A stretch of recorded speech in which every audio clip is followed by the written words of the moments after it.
it gives me pleasure, great pleasure, to introduce Bob Schultz.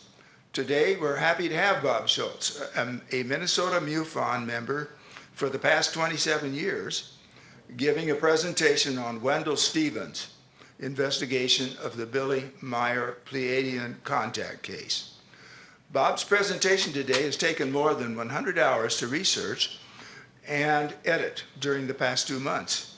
You will see, for the first time ever shown in public, an hour interview with the famous UFO researcher Wendell Stevens, recorded in 2009, a year before he passed away. While in high school, Bob became a ham radio operator. He designed and built what may have been the first cell phone. Bob obtained an electrical engineering degree from South Dakota State College in 1960. At his first job at Goodyear Aircraft, he helped design the Navy's first portable aircraft simulator contained in 2 semi-trucks.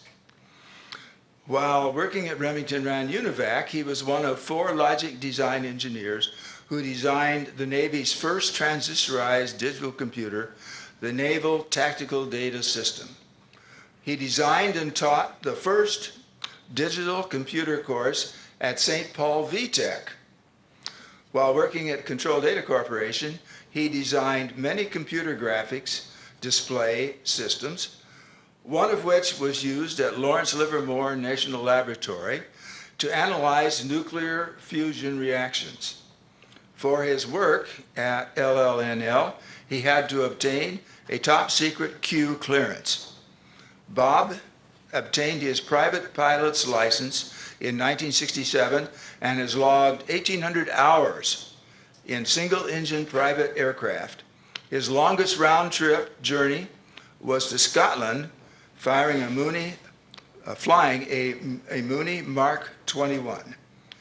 Bob retired from CDC in 1990, became very interested in the UFO phenomenon, and started attending Minnesota MUFON meetings. He has attended 35 national UFO conferences in the past 20 years, many while serving on the audiovisual crew recording the events. He has taught UFO classes to 5th grade students and community education, UFO classes to adults. Bob obtained training in television productions and started producing a local community TV production, UFOs and the Paranormal, which has been running 2 hours per week for the past 14 years. Please join me in welcoming Bob Schultz.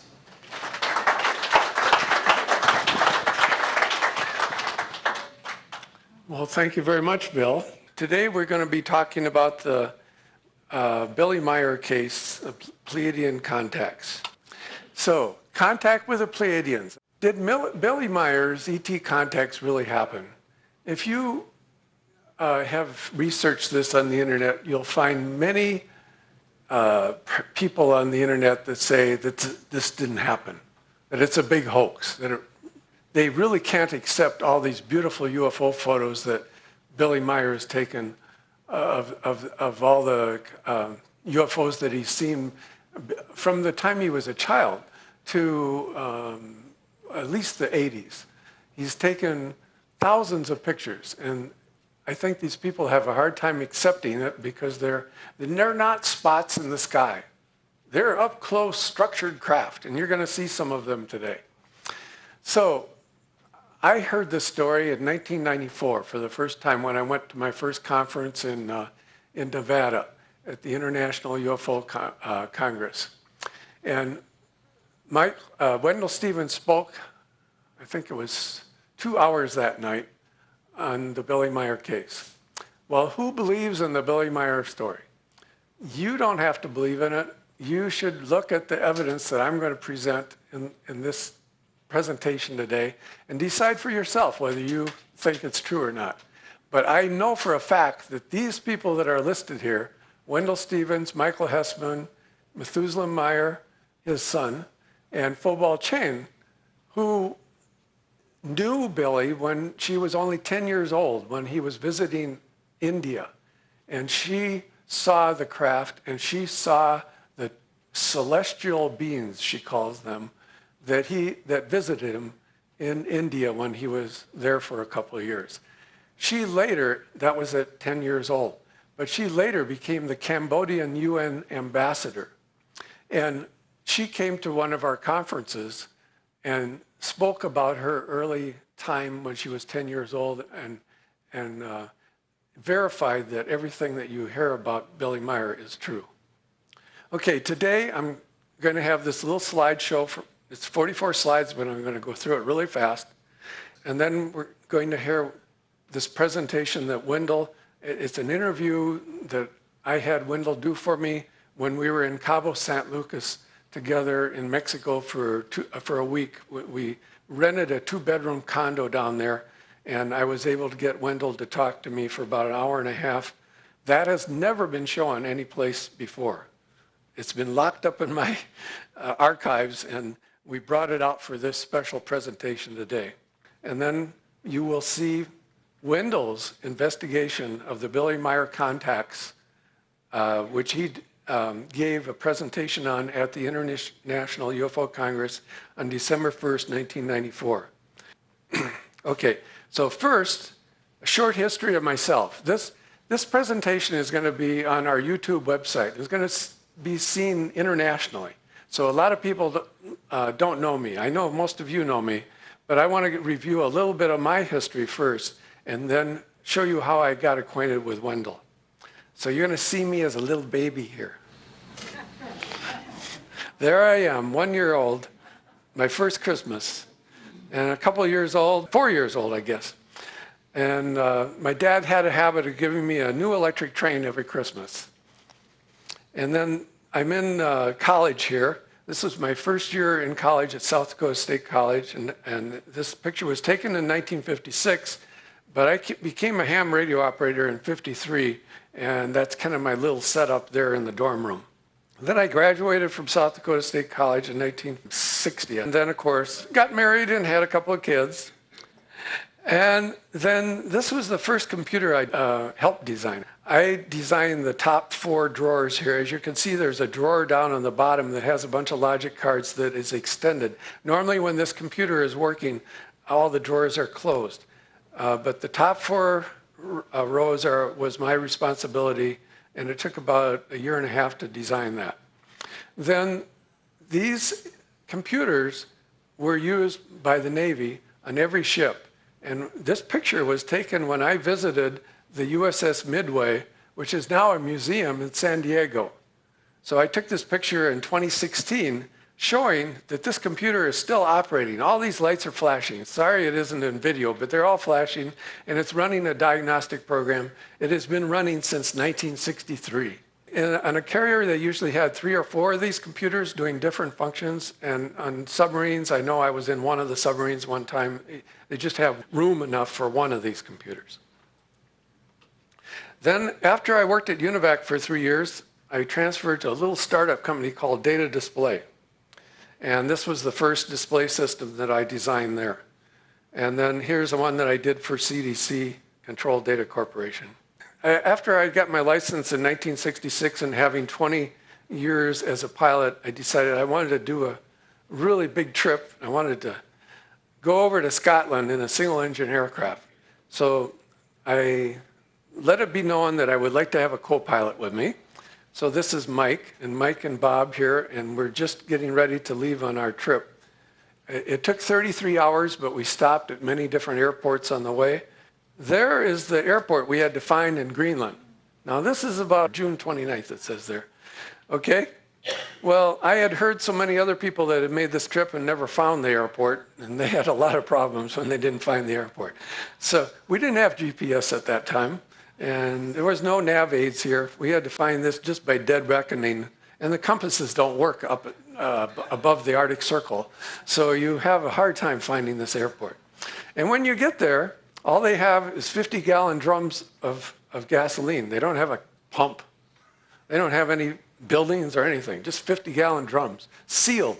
And you have to buy that 50-gallon drum, whether you need it or not, and we only needed about 30 gallons. You had to pay $500 for that 50-gallon drum. Okay, then Bob joined MUFON in 1990.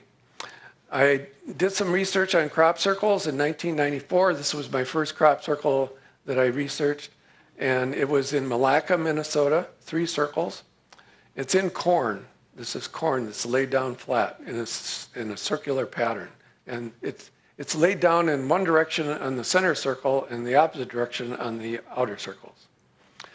Then another person came to me in October 1994 and said, in Blaine, right here, near 242 and Highway 65 was this field. And the farmer, his name was Albert, he was harvesting this field of corn and going down here back and forth. And this is unharvested here. And he ran across this circle. And he went in and he told his wife in the farmhouse here, Leslie, there's some darn kids that made a circle out in our field. She says, no, don't plow it down. Don't do anything with it. It's probably a crop circle. Well, he didn't. He plowed around it, and harvested the corn around it. And then she invited me out there to investigate. It turned out after a very thorough investigation, it was not a crop circle formation. It was an actual landing of an alien craft. And they actually abducted her daughter, Jody, from this farmhouse at the time they landed. We had much proof of that, and we had so much proof that the CIA was after me for a couple of months.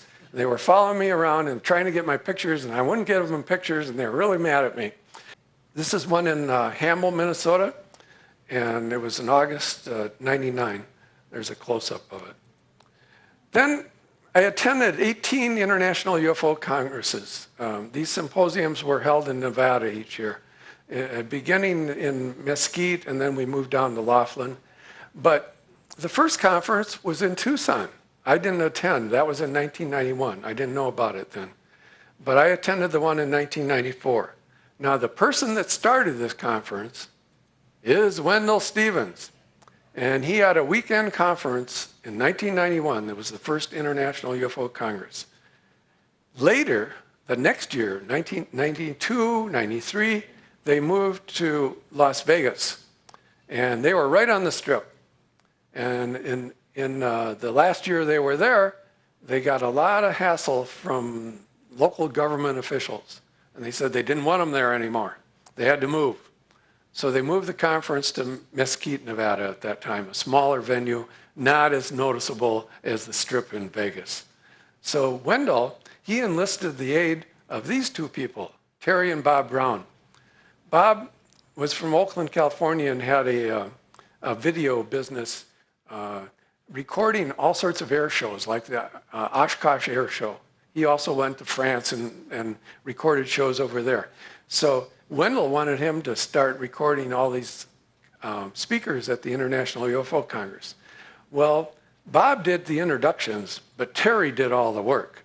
Terry was the one that worked at home and got all the speakers to speak and took all the reservations for all the 500 people that attended these conferences.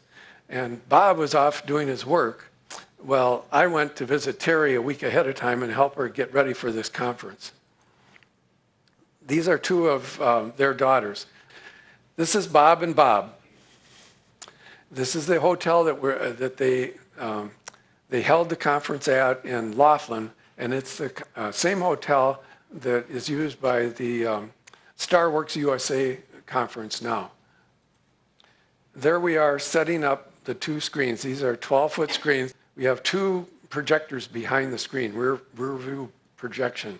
This was in March 2009 in the ballroom. Then I also attended 11 MUFON conferences. And first one was that I went to, I think, was in Detroit in 2003. Bob Brown bought this balloon and had it made especially to advertise the International UFO Congress. The problem was that most of the time there was so much wind, we couldn't put the balloon up. But sometimes it was up there, and here it is in Laughlin, Nevada. Then while I was there, I got acquainted with a crew, a community TV crew from Tucson Community TV. And this is a time I visited their set down in Tucson in March 6th of 2009, and got acquainted with Jim Roger, who's the main host of this show. There's actually two hosts. Jim Roger started it, and later Kyle Dayton joined him and helped him on this cutting edge Revealing the Truth UFO show for community TV. He produced, I think, something like 150 episodes. So I worked with him on that. I showed his show up here in the Twin Cities, and he showed some of my shows down in Tucson. And this is our Joe Seymour, who has been with the conference since the beginning too, and he helps us set up everything. Then I was asked by my aerobics teacher to teach a class on UFOs. This was at Bally's back in middle 90s. What does it say up here? 96. So I said, Ron, you know, he was a fifth grade teacher, and I said, they aren't going to let me teach a class during classroom hours on UFOs. Oh, yeah, I think they will. I'll talk to the principal, and I'll get him to agree with it if you're willing to volunteer to teach this class without getting paid. And I said, yeah, I don't need any money. If they want me, okay. So this course was 13 weeks long, 1 hour a week, held during homeroom period. And so we had 15 students get out of homeroom, and they just couldn't wait for this class to start. Every week they were 5 minutes earlier. I said, I'm not ready yet, I'm not ready yet. And they said, we can't wait, Mr. Schultz, we want to know what you're going to talk about today. And so then this was written up in the New Brighton paper. I'm not going to read this whole thing, but that's me.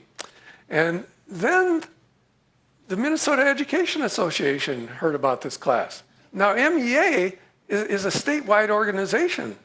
And I was really shocked when they put this article in their monthly journal. One of the most popular of these mini courses is Science, Politics, and History of UFOs, taught by Bob Schultz, retired electrical engineer. I want to teach that science is a neat thing, explained Schultz. There's a lot more out there than we know about. I want to encourage kids to strike out on their own. So that was really something. But then the Mounds View Community Education, the head of that group, she called me and she says, can you teach this class to adults? I hear these fifth graders just love it. Can you teach it to adults? Oh, I guess so. So then I taught classes every quarter for 2 years, and these were some of the classes I taught.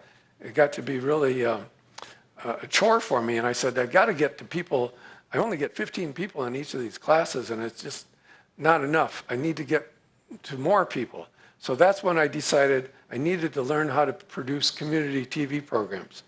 So I went to the local station here at Roseville called CTV 15, and they taught me how to do television productions. And so I produced this show called UFOs and the Paranormal every week, and I've been doing that. It's 2 hours every week. For 14 years, I've produced 152 episodes now. Well, Wendell and I got to be friends at these conferences, Wendell Stevens. The trouble is, we were so busy at these conferences that it was hard to get enough time to talk to Wendell. I would have to go up to his room at the hotel and maybe get 10 minutes with him because everybody else wanted to talk to him too.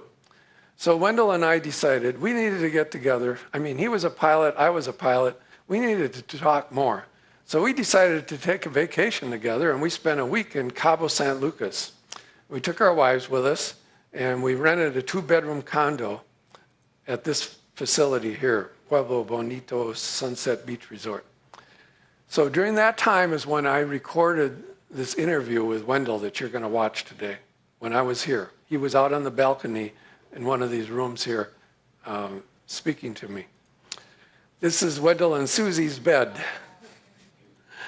There we are. Susie, his current wife at the time, he was married a second time, Lorna and Bob and Wendell. October 19th, 2006 is when I was there with Wendell for that week. We're going to play the next video now, which will be the interview that I recorded in 2006 while we spent that week together in Cabo San Lucas. Hi, well, first of all, my name is Wendell Stevens. I was born in Round Prairie, Minnesota. grew up in Little Sauk, Minnesota, just a few miles from about 5 miles from Round Prairie. Little Sauk is halfway between Sauk Center and Long Prairie, and they're both about in the geographic center of the state of Minnesota. I was raised in Little Sauk. I went to primary school there and even secondary school, the 8th grade, and then went to high school in Long Prairie. I was not interested in sports. I was not a sportsman. I was interested in nature more than anything else, and I liked walking in the woods. I liked looking at the animals and the creatures. I liked flowers. I liked studying the trees and their seeds and things like that. I liked nature things more than anything else, natural things. We raised chickens and cows. We had 4 cows. I had to milk them every morning and evening. Had to feed the chickens in the morning and evening. I didn't like the chickens because we had too many of them and they were always pooping all over the yard. And I had to clean the chicken house, which was a big mess, a stinking mess. I didn't mind cleaning the barn, but I did not like cleaning the chicken house. But I grew up there, and I finished high school in Long Prairie. In the last months of high school, I joined the National Guard in Long Prairie because everybody else in the senior class was joining the National Guard. Hitler was marching in Europe, and it seemed to be the patriotic thing to do. And then it was also a way to make some easy money. We had guard training once a week on Saturday, and they paid us like $5 for each training session. And so that was where I was when I graduated. And we had a little railroad that ran through town, and we often saw the hobos coming through town, riding on the rails under the boxcars. The boxcars were open, they were riding in the boxcars. And I thought that would be a kind of a fun thing to do. We often played around the railroad bridge and saw them going by, and they'd wave to us, we'd wave back. So I got on rails under a boxcar one time and went to the other town. It was kind of a thrilling ride. And I ended up telling my mom I'm going out to California to see what was out there, and she had a brother that lived out there, owned a gas station, and she gave me his address, and I rode the boxcars out all the way out to Los Angeles. All the way out from Long Prairie to Los Angeles. Wow. Yeah. How long did that take? A month? No, it just took a couple of weeks. A couple weeks? Yeah, not even a week, a couple of weeks, but like 10 days. Okay. And I found him in California, and he hired me right away, put me to work pumping gas in his gas station. And it was there when I was coming home from downtown one time, got off the trolley, was coming back to his house when I passed the post office and saw the big poster on an A board out in front with a big screaming eagle diving with his claws out like that and his wings open, and the sign underneath it said, "Join the Air Force, see the world." So I went in the postmaster to ask him about it, and then he said, yeah. He said, he gave me a card with an address on it. He said, here's the recruiting people, go talk to them. So I went and looked them up. I told them I wanted to fly. And the recruiting sergeant looked at me kind of funny. He said, how much experience have you got? And I said, none. He said, what's your educational level? I said, I just graduated from high school. He said, oh man, he said, you have to have a 2 years of college education to be a pilot, to join the cadets, recruiting for cadets. And I said, well, I don't have time to get that. That'd take another 2 years. He said, oh yeah, of course not. He said, but there is another solution. He said, often, if you're in the service, they can waive a lot of these things, and they might be able to waive your education requirement if you're already a soldier. So I said, well, sign me up. And he did, and he recruited me into the tank corps. And when I reported for boot training, I got the basic boot training, and then I was reassigned to a tank unit as a mechanic, a tank mechanic, and went to a tank mechanic school. I didn't like that because that was all heavy metal and dirty work and greasy, and I kept telling him I wanted to be an aviation mechanic. And my commander kept telling me, but you're here now, and you have to go to aviation school. I told him about my requirement for the education. He said, well, he said, yeah, that's kind of tough. But he said, if you want to be around airplanes, we can probably arrange a mutual transfer from this unit to an aviation unit. And he did succeed in doing that. And I got assigned to a squadron. And they sent me to aviation mechanic school over at Keesler Air Force Base in Mississippi. That was a nice course. It was about a 9-month course. And I came out a graduate aviation mechanic with all the specialties, propeller, carburetor, fabric, all of the things that made up the package of aviation mechanic duties. And I was assigned to duty on the flight line in a P-38 squadron. And then I was assigned to an airplane. It was my job to keep it fueled and polished up and ready to go and perform the regular daily inspections and the weekly inspections and the monthly inspections when they came along. We had books of all these inspection requirements. And I'd be sitting there early in the morning with the engine started and running them up, warming it up, and checking all the gauges and everything with the chocks under the wheels. Felt all the power in the engines, and I just wanted to gun it, jump the chocks, and go. And a couple of mechanics did, and they got disciplined for that. So I didn't really do it, but I kept wanting to fly one more and more. And I kept pressuring my squadron commander. I was submitting applications for cadet training. And I decided for myself that the only way I'm going to get attention is to make them like me. So I decided there was always squadron duties. There was yard policing, there was KP, kitchen police duty, which was peeling potatoes for the mess hall, washing up dishes and things like that. And I volunteered for all of the duties that the others were assigned and griped about it, even take other mechanics' duties for them. And my squadron commander finally noticed that I would do that, and I'd even get a bag and go out and pick up cigarette butts around the yard when there wasn't a policing detail. And he called me in one day and he says, what do you really want to do here, Stevens? I said, I want to go to aviation cadets. He said, well, let me see what I can do. And a few days later he called me back in and he said, you know what? He said, I did some research and I found a way to get you in aviation cadets. He said, the old World War I pilots, most of them flew through as flying sergeants. He said they have a flying sergeant's training program. It's still on the books. He said, I'm going to recommend your enrollment in the flying sergeant's program. So he did, and I was accepted. And I got an appointment to the Aviation Academy as a flying sergeant trainee. I was already a sergeant on the flight line. And so I didn't have to have 2 years college education, but I knew a lot about the airplanes by now. I knew how to fix them and everything. And that did get me an appointment to aviation cadet training as a flying sergeant. There was only one other flying sergeant in the whole program, me and one other guy. When you graduated, how many hours do you think you had? Flying time? Yeah. Probably 40.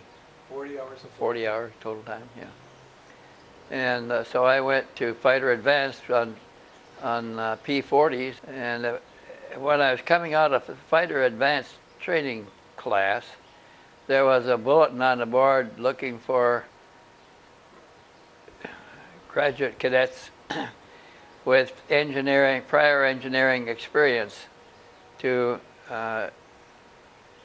volunteer for the first Army Air Force test pilot training program. And I thought that'd be interesting. They suggested we learn to fly a number of different airplane types. So I ran right in and signed up for that, and we got accepted for that too. which also required a 2-year college level, but I was already a mechanic on the flight line and had a mechanic certification, and I guess somebody thought that'd be a good idea to put me through pilot training or through the test pilot school, because I already knew how to maintain the P-38. But I did get in the first Army Air Force test pilot school at Kelly Field.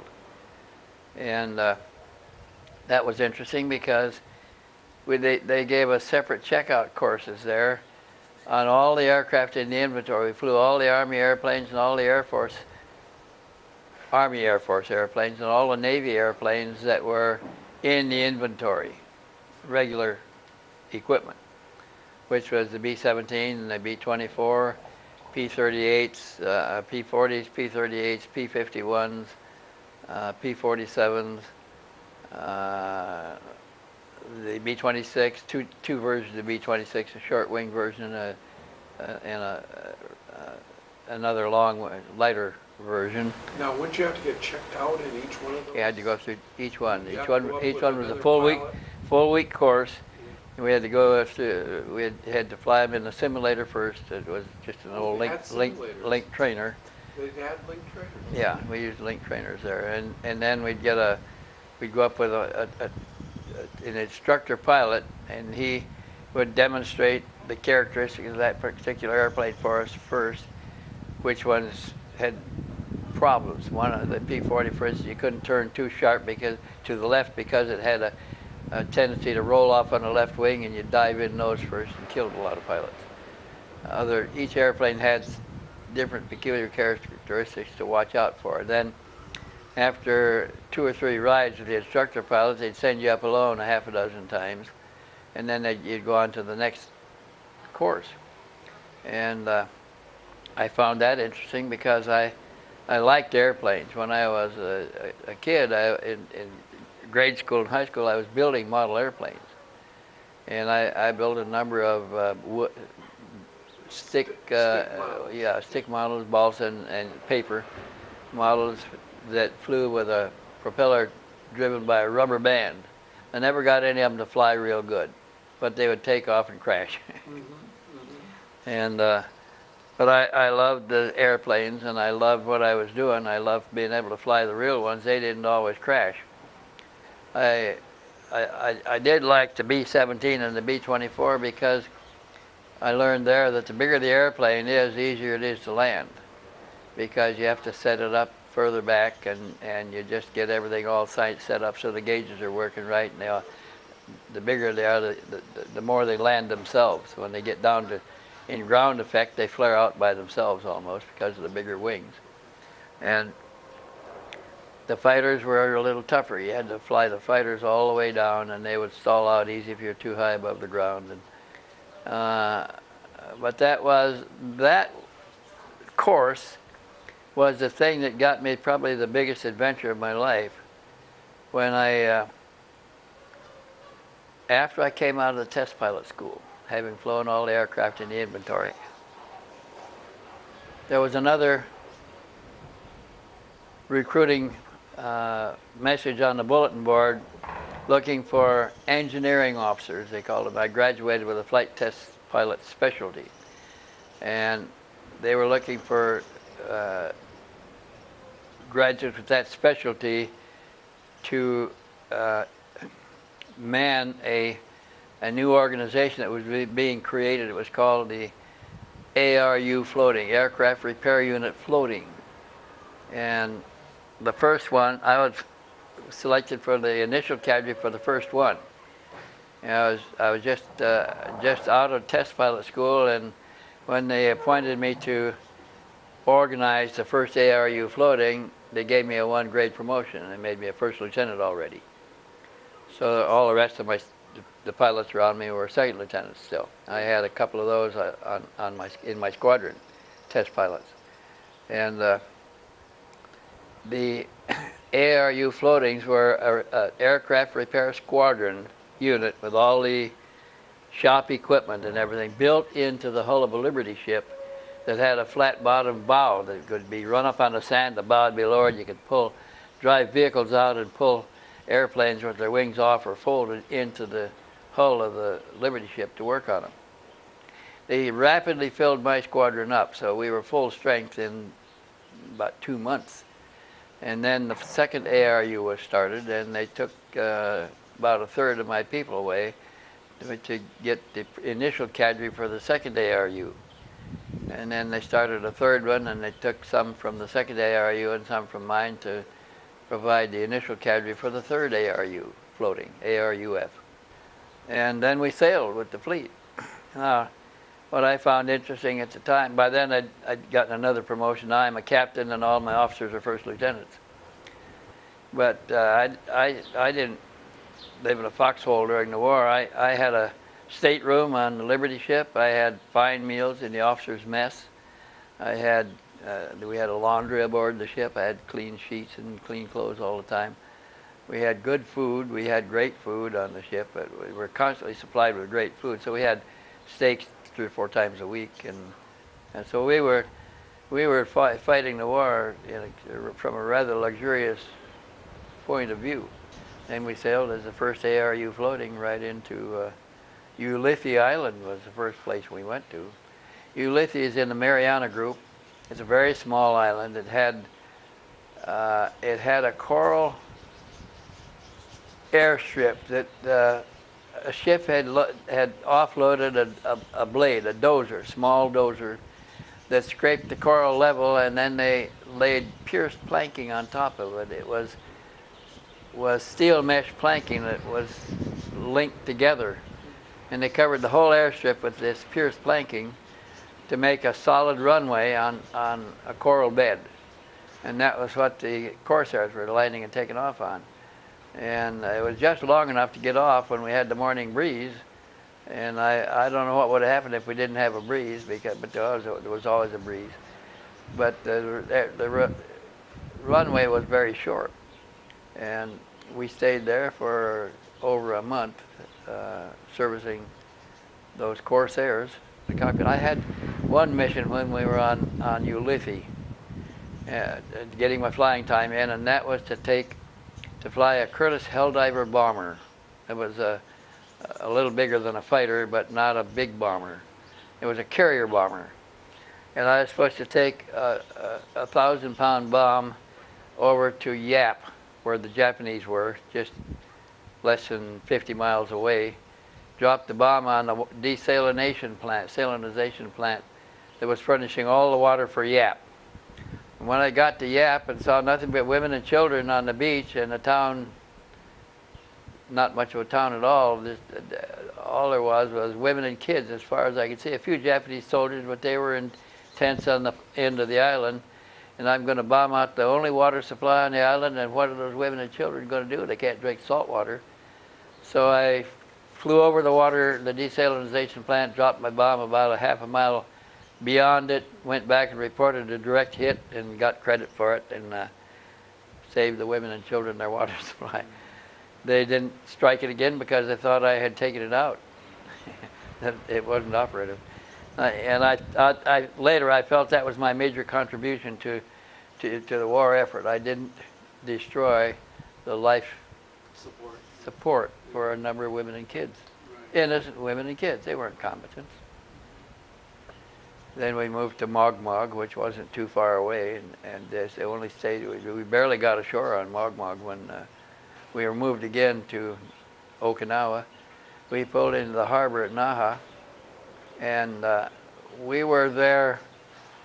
When we pulled into the harbor, there weren't many ships there. The Marines had landed on troop ships and had landed on the south tip of Naha, and they had swept north to the north in about 3 days, conquering the whole island, and we had moved into Naha airstrip behind the Marines and set up camp there, tent camp. And I'm pulling aerodrome officer duty this particular night when, about midnight, we got a call, a radio call of an airplane coming in with a VIP code but not requesting honors. And I thought, that's strange. They usually request honors if there's a VIP, a general aboard. So I knew there was a general aboard, but I was kind of curious about why they were moving so discreetly. So the airplane, got in my Jeep and I drove out to the end of the runway, and when I heard the airplane circling the airfield, I told him to turn on the landing lights. You could only see them from the approach direction when they're on. So the enemy couldn't see him unless he was on the approach. And we just turned them on long enough for the landing, then turned them out again. And the airplane, the B-17, brand new B-17G, landed and rolled out, taxied up, parked by the operations tent. I let him in with my Jeep. They all piled out and came into the operations tent that had a bare bulb lighting in the ceiling in the center under the point. And I'm filling out the forms for their arrival when the navigator was talking to the pilot just under the light, and the navigator took a closer look and he said, "Man, your eyes are yellow." And the general's aide was a full bird colonel, and the general was a 2-star general. And the colonel came over and took a look at him. He said, "Yeah," he said, "your eyes are pretty yellow, man." Then the colonel turned to me and said, "Have you got a doctor here?" And I said, "Yeah, we got a flight surgeon." He said, "Well, get him down here." So I sent a Jeep to get the flight surgeon up out of his tent, bring him over.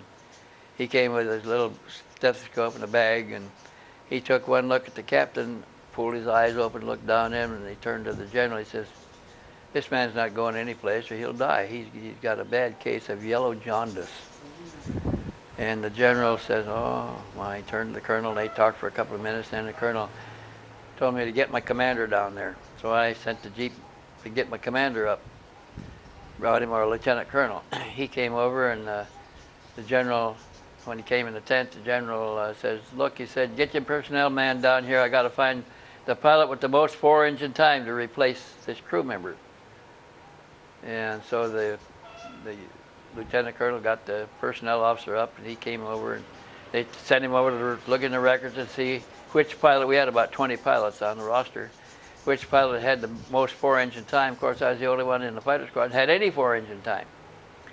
So the general he told my commander, he said, "Well, get a replacement for him. We're going to have to take him with us." And then he told my commander to cut orders, transferring me to his 8th Air Force Service Command for 2 weeks. And to get a replacement for me, we would be gone for 2 weeks, get a replacement for it. And then he turned to me and he said, "Look," he says, "they're getting a replacement for you. You go back to your tent," he says, "and get a bath, wash up, change clothes." He said, "Class A uniform." He said, be prepared to be gone for 2 weeks." He said, "No weapons, not even a jackknife. No pistol, no jackknife, nothing. And meet us back here at 4 o'clock in the morning. We're going to be airborne at 6. It was already midnight. So I did, and I met him. I was early because I'm anxious to see what's going to happen. And they all trooped in about 5 o'clock, and we got the airplane ready, and we took off right at 6 on schedule. And the general went back to the waist of the airplane and opened the safe, a big iron safe with a dial combination lock on it. He opened the safe and took out an envelope and brought it up to the cabin, pilot's cabin, between me and the co-pilot, opened it up and looked at it. Then he turned to the navigator, another Air Force captain standing there, and he showed him the letter. He said, "You think you can get us to this coordinates?" The navigator says, "Certainly, let me have the letter." And he took it and he went back to his plotting desk.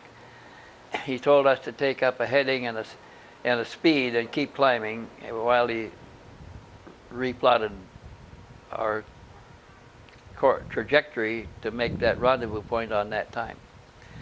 He came back and just a couple of minutes later and said, "Yeah," he says, corrected. He gave us about an 8-degree correction on the course and a rate of climb, and he said we should be at such and such a point at such and such an altitude on such and such a time. And when we reached the coordinate point, the sky was filled with home defense fighter, Jack fighters. They were little pot-bellied fighters, looked like miniature P-47s with red ball rising suns on the wings. 30 of them all around us. Here we're unarmed in a B-17, unarmed, don't even have any weapons on our person, and we're surrounded by 30 armed airplanes. And I thought, I had a kind of a queasy feeling in my stomach because they could have shot us down at any point, but they didn't do it. And the leader came across from the side and waggled his wings in front of us to follow him, and the rest all took positions on each side. And we followed the squadron, the Japanese squadron leader, maybe an hour, 45 minutes, to Atsugi Airfield, south of Yokohama. We didn't know what airfield it was until we landed. He motioned for us to land first. We did, and the rest of the JAC fighters circled the airfield while we landed.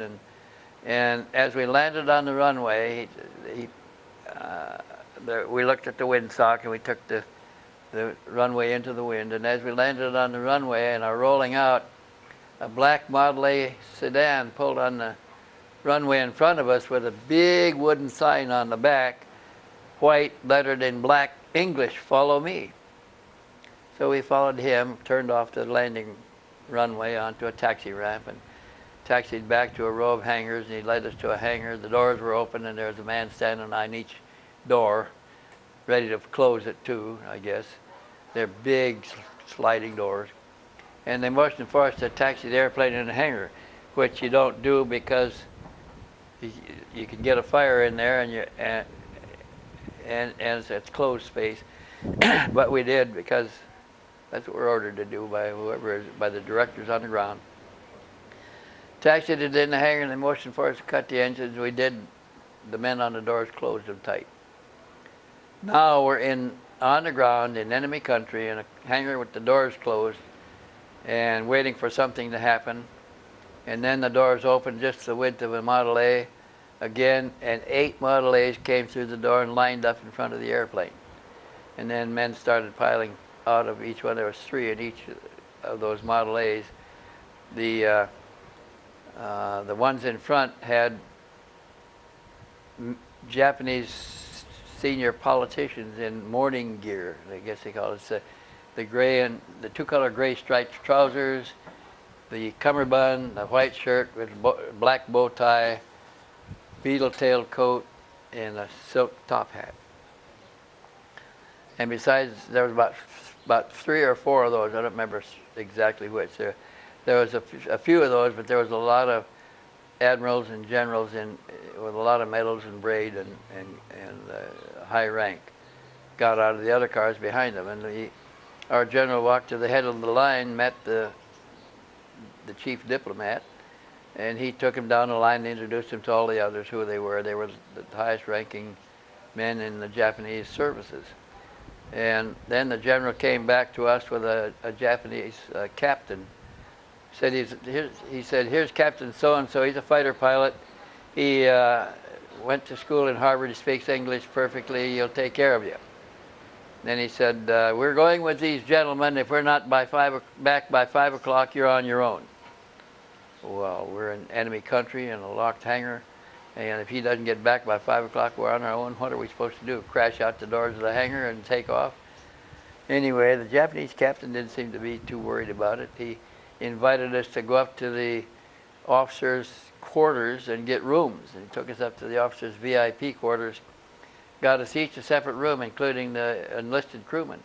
We all got separate rooms in the Japanese bachelor officers' quarters for VIPs. Then he took us to the officers' mess in the officers' club for lunch. And we were sitting at a table with him. We went through a buffet line, filled our plates. Sitting at a table with him when other Japanese pilots came in flight gear for lunch before they took off on a mission. And when they saw us sitting there, the enemy sitting there in Class A uniforms, they come over to the table and ask the Japanese captain, "What's going on?"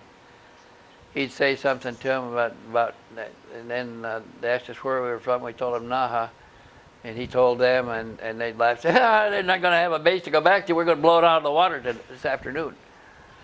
And they'd get their lunch and go sit at their own tables and chuckle and tell them stories. Kind of kept looking over at us, the fish in the fishbowl. And then when they left, they all waved to us, said, don't worry about going home. There ain't going to be any home to go to. And the Japanese captain interpreted that. And they took off. And the same thing for supper. And every time we went to the officers' club, there was a new bunch of pilots scheduled to fly. And the same thing happened several times over. And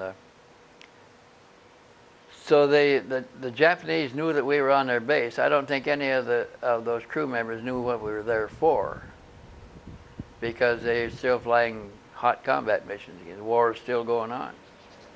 And there may have been some that suspected it, but they didn't let on. They're still going off on their missions. Another strange thing happened. This tells you how prepared we were. Another ship came in, probably an aircraft tender came in that was carrying a Nordwind Norseman, the same airplane I was flying the freight routes in Mobile with, short takeoff and landing airplane, a big one that could carry cargo. They brought the Norseman in on a ship and offloaded it with derricks on the dock at Tsugi. And our government made the Japanese take down all the buildings and all the light poles and everything on the dock so that this Nordwind could take off on the wooden dock there. So then they called for volunteers to fly the airplane. I was the only one that had flown that one before, so they sent me over to pick it up and bring it to Atsugi. And I did, and it was easy. We had a little bit of about a 15-knot breeze on the nose, and it went right off the dock. There's no obstructions and hard surface. It went off easy in the available space, and I flew it over to Atsugi. The next morning, another airplane multi-engine airplane came in and landed at Atsugi, and a man got out, a civilian, and I was told to take him to Hiroshima. And they gave me maps with Hiroshima marked on it, the landmarks to look for to get there. I took him over, and when we flew over Hiroshima, this is just a day or so after the Nagasaki bomb was dropped, but Hiroshima was still smoking.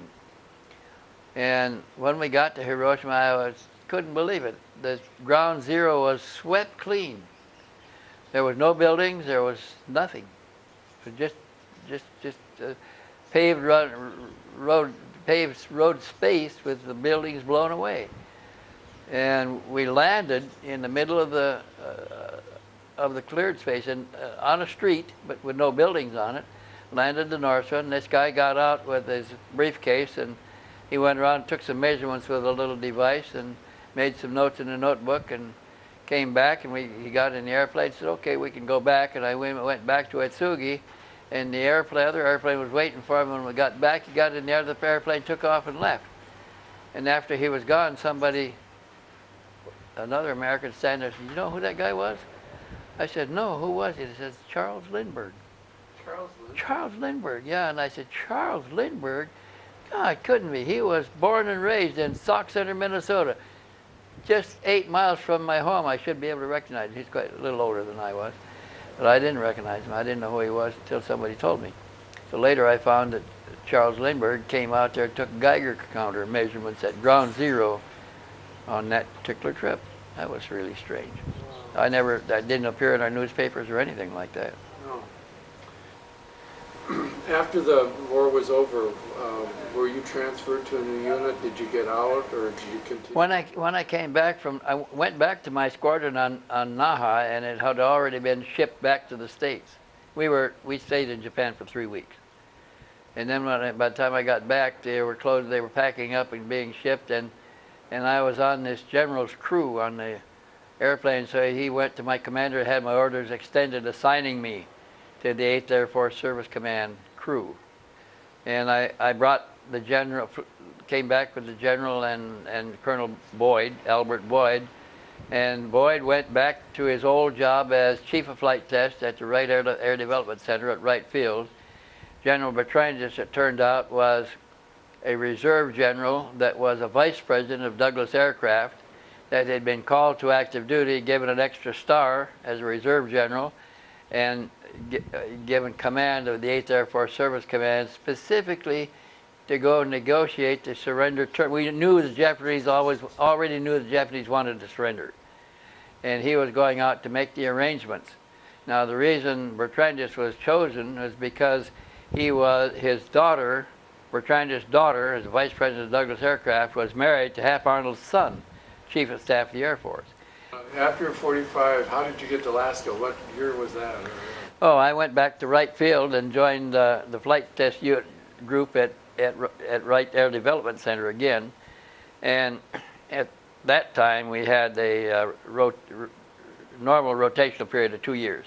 2 years in the zone of interior, and then 2 years overseas, and then 2 years in the zone of interior.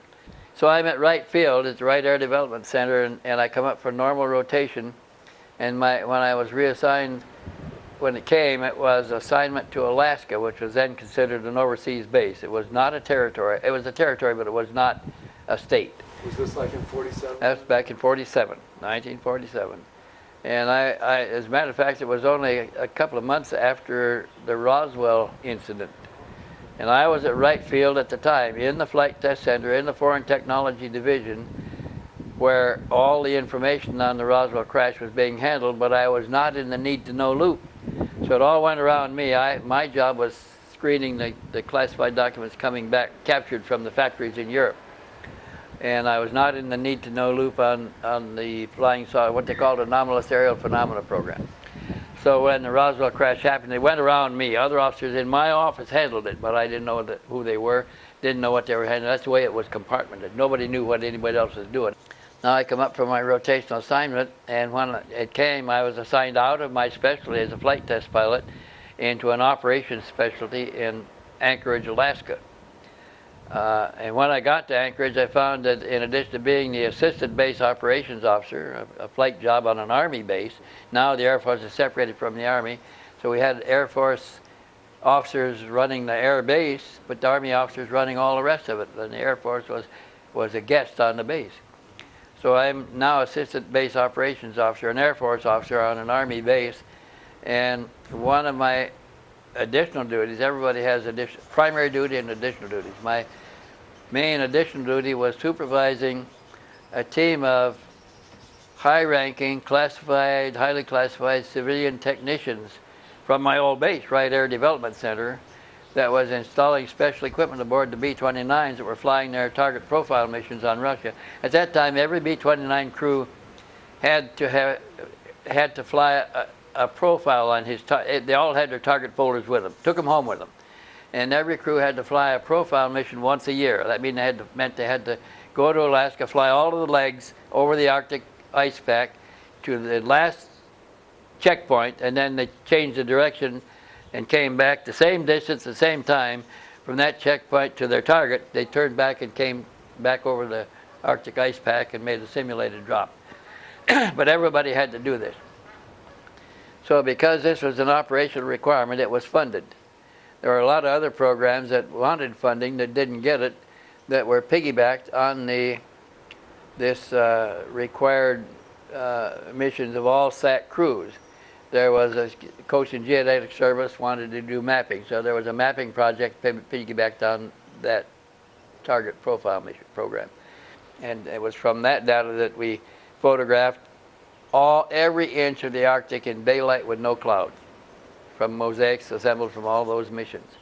And my team was installing special equipment aboard B-29, which consisted of additional handheld 16 millimeter cameras. And there was already a 16 millimeter camera in every gun position on the B-29. So we put another 4 16 millimeter handheld cameras for opportunity shots. We put 4x5 press cameras, 4 of those aboard. We put 35 millimeter handheld cameras, 4 of those aboard. They also had a Fairchild K20 camera that took a picture on an 8.5 inch by 10 inch negative in both color and black and white. Then we put magnetic detectors aboard and thermal detectors that would measure changes in ambient heat aboard the airplane. And we got information on all of those pieces of equipment at one time or another when they had experience with this anomalous aerial phenomena, when a craft, an alien craft, got in close enough to them to be recorded. And we had some real interesting approach. We had one that got in a slot behind the trailing edge of the big wing and ahead of the tail wing, about 50 feet out from the airplane, that triggered all the systems. And all the radios went haywire. Electrical systems malfunctioned. Everything on that one. That was the best one. There were other cases where they met an approaching, pulsing, pinkish orange light from a distance, coming in head-on in seconds and reaching the B-29, stopping and reversing its course to the speed of the B-29 and staying there for 2 or 3 minutes in formation with the B-29, then would fly away at high speed. And we had reports of one B-29 coming on a 200-foot diameter disc sitting on the ice cap, the Arctic ice cap, that jumped into the air and flew away ahead of them, and it didn't leave anything on the ground behind it, not even a stain in the snow. We couldn't launch a B-29 without having a sea of equipment bigger than the B-29 around it when it taxied out and left. Here, this big thing, bigger than the B-29, jumped into the air on the ice pack, flew away without leaving anything behind. That was really unique and puzzling. They came on one that was sitting on the water, floating on the water, and it submerged and disappeared underwater. They came on another one on the water that took off and flew away from the water. When you were up there and you saw these craft or you photographed them, what year was that again? That was in 1947 to 1949. And you were up in Alaska until 49? 47 to 49, yes. And then you came Then back after that? Yeah, when I was up there and collecting this data, I tried to keep some of it for myself or make copies and take it home, and I got caught. My superior said, look, this is government property. You can't take anything home. The orders were to shred and destroy, and that's what you have to do. They said, you are not allowed to possess anything that we collect, that the government collects. It's government property. So I started collecting using their sources for information. When I hear of a reported case in the area, I'd go interview the witnesses myself, and if they had taken pictures, I'd get copies of their pictures. So I was getting copies of original pictures early on, and then I'd get to further down the line, and when people didn't want to give me a copy of their picture, I'd show some I already had, and then they want copies of those, so I'd trade out. And I traded out with everybody I met, so I finally reached the stage where I had more to trade than anybody else, so I could always get everything everybody else had, because I had more than he had, and could keep going. That just gave me a bigger advantage until I had more than anybody else in the world, and it was easy to trade out then with whoever had anything. So I finally got the biggest collection in private hands in the world. I suspect that the government has a lot more than I have. Probably a hangar full of pictures someplace. They probably got copies of a lot of yours. They got copies of a lot of the ones that I have, but I think I have copies that they don't have too, because I've had their agents going through my files looking for. When I was in Alaska, they came out with a program authorizing certain reserve officers to apply for regular commissions. So I'd been through 2 reductions in force where they tried to kick me out, and I refused to go. I refused to sign the release papers, and each time I had to write the Secretary of the Air Force to explain why I refused to sign. Both times he had me reassigned elsewhere in the Air Force for another leg. But I'm worried about job security because I didn't want to get out. I was happy with what I was doing. And when they came along with this regular program, they're going to increase the regular forces by a certain amount, and they authorized lieutenant colonels with certain experience levels an opportunity to voluntarily retire from the service with 20. If you had 20 years, you could voluntarily retire. I sent my answer in the day the telegram hit the bulletin board, and I got accepted in that list. By then, I was already in an upgrade school. I was in an upgrade pilot training school to fly the F-101 Voodoos. And I was right in the middle of the course, and they took me out of the course and took me off flying duty and retired me 2 weeks later. And I'm out. I'm a civilian. With my. So you didn't get a chance to fly jets? Oh, I flew jets, but I was going up to the 101, which was one of the latest, hottest ones, and they were just training new pilots to take them over. What jet aircraft did you fly? I flew the P-80s and the F-86 were the first one I flew was the P-80 Shooting Star, and then the F-86, and I was going up from F-86 to the F-101. Could have been 100s also. They were about similar in category to the Voodoo.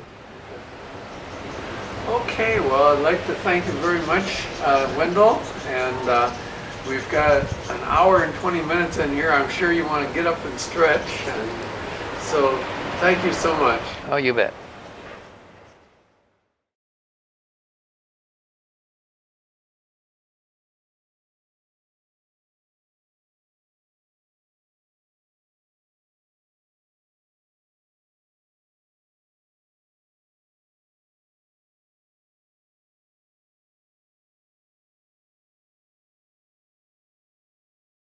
The most wonderful and unique thing about Wendell is that he has been willing to share the knowledge that he learns with everybody and anybody who asks him.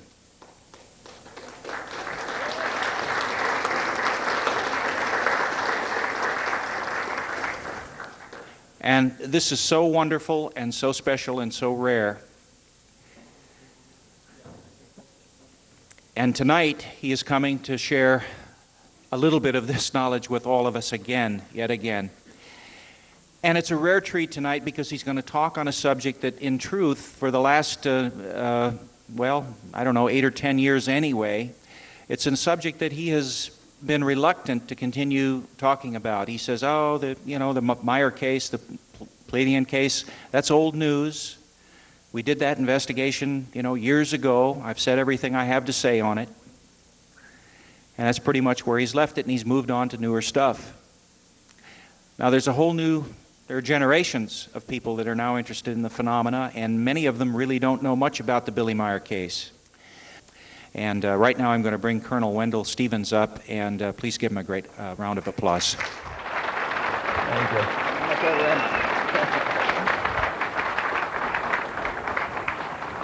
Can you hear me okay?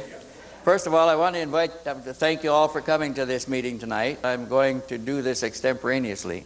So I'm going to start from the beginning of the case and go from there and tell you details that have never been published anywhere and events that happened in sequential order as best I can remember them.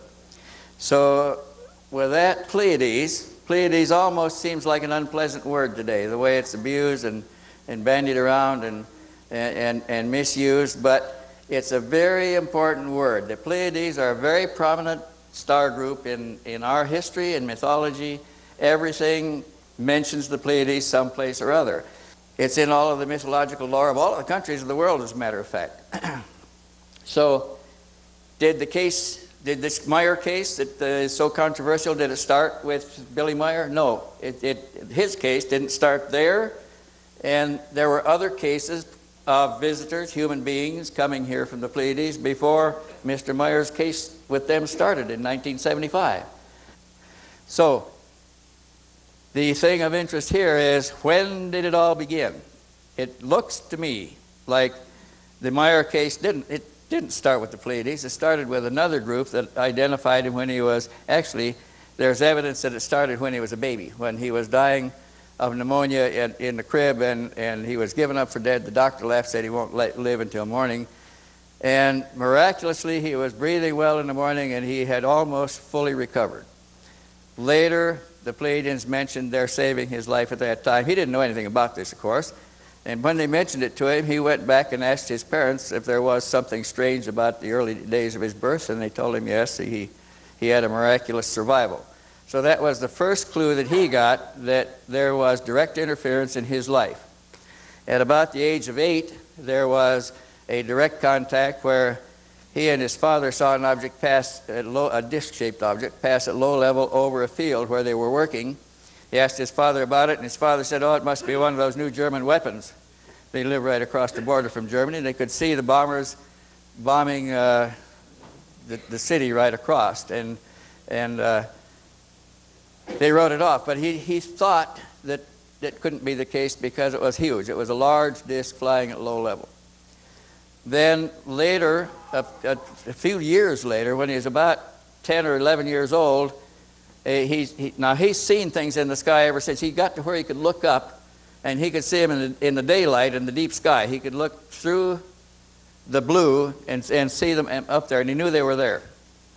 And then he saw them at night also. Then somebody referred him to the French police, who suggested that he could get medical treatment at the Foreign Legion office. They recruited him into the French Foreign Legion, and he was assigned to Algeria for training. Now, that's the worst of the outposts in the French Foreign Legion, and it's a tough place to be, and all your old Foreign Legion stories are based on the Algerian outpost, but that's where he was. And he was there for a time. He made friends easily. He was a congenial fellow, but now he had better clothes than he had had before, and he was eating better, and he tired of it. In a few months' time, and decided he was going to leave. Well, the old sergeant of his troop said, "You can't leave. Nobody ever leaves here alive." And he said, but I'm going anyway. And the old sergeant said, well, if you're going, let me give you a piece of advice. Get to water as soon as you can. Nobody else makes it across the desert alone. And he took another man with him. And he ended up having to carry the other man a long ways. He got a long ways from the Legion outpost. They never did catch up to him. And he was at the point of death from lack of water when he came over a hill and he found an oasis, and they survived. He joined a caravan from there and traveled with the caravan, learning their customs, learning their religion, how they thought, how they believed, and that sort of thing. So he had a very colorful beginning, and about this time, the old man that had been training him, or about shortly before this, the old man said that he visited him for the last time, and he said, I won't see you anymore. Another teacher will take over. Another instructor will take over. And it was some months, I think, before he heard the voice of the new instructor. It was a female voice. It turned out to be a human being, again, who called herself Asket. She said she came from what she called the doll universe, and that her mission was to help prepare him, to educate him for a future task.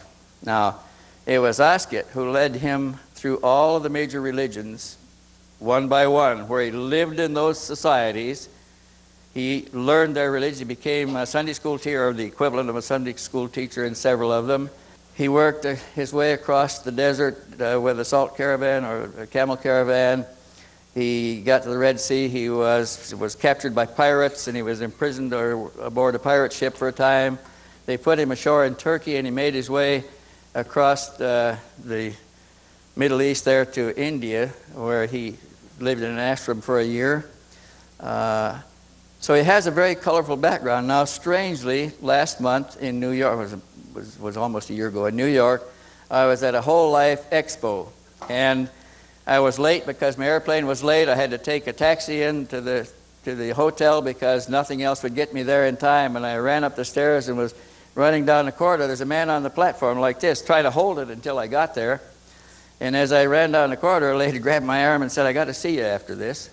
And I said, okay, when I get off, I'll talk to you. And when I came out, she was waiting again, and she introduced herself. She said, my name is Phobal Chang. And she said, I was a 10-year-old girl in the ashram where Meyer was living at the time, and I would like to tell you a little bit about what we knew of Mr. Meyer there. She had a little 8-year-old brother at the time. She was a granddaughter of the head of the ashram. Her family lived there. They liked Mr. Meyer because they spoke a little bit of English. Meyer spoke English. He spoke some Hindi also.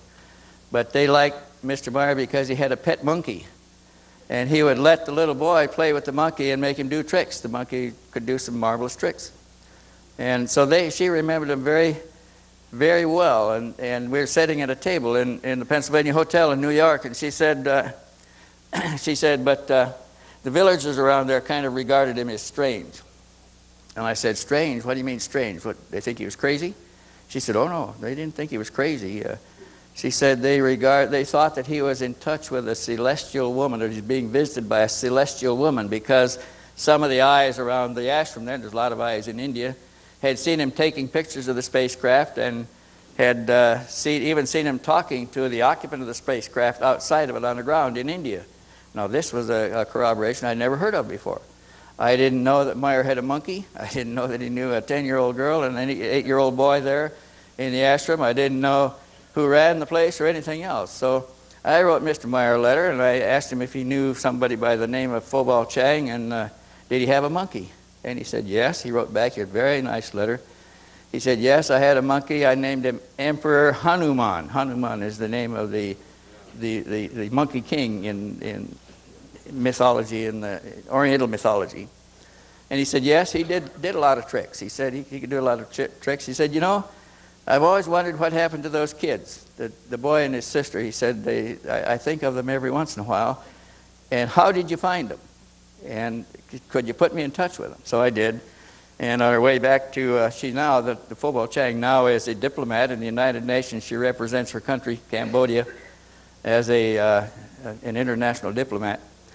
She was going back to her country on for rebriefing additional information, and I gave her Mr. Meyer's address, and she went to see him, and he welcomed her. He took her around with him for several days.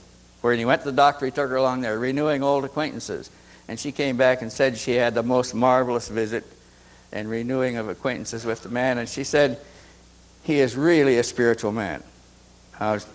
They regarded him as a spiritual man when he was in the ashram. So that was interesting, because I didn't have that information before. I didn't even know for sure that he'd been to India, except I had some photographs that were given to me by somebody else one time.